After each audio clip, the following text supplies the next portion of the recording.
বন্ধুরা, আজকে তোমাদের সাথে চলে আসলাম একটা মিনি ব্লগ শেয়ার করতে। তো আজকে তো তোমরা সবাই জানো জ্যৈষ্ঠ মাসের শেষ মঙ্গলবার। তো আজকে পুজো দিতে যাব। তো এই স্নান করে বেরোলাম, এবার বাড়ির পুজো সারবো, তারপর পুজো দিতে যাব।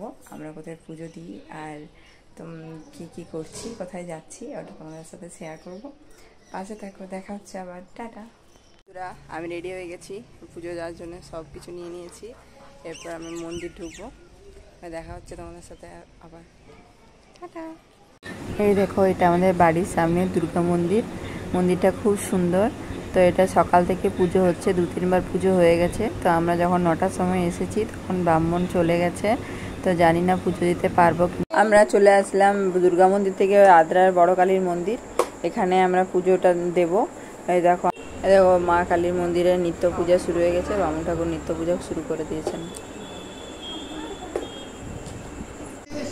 দেখো, নীতি সেবা শেষ করে এবার পুরোহিত মাতায় মঙ্গলচণ্ডীর ঘট পেতেছে আর এখন মন্ত্রপাঠ করছে। সবাই অপেক্ষা করছে কখন পুজো হবে।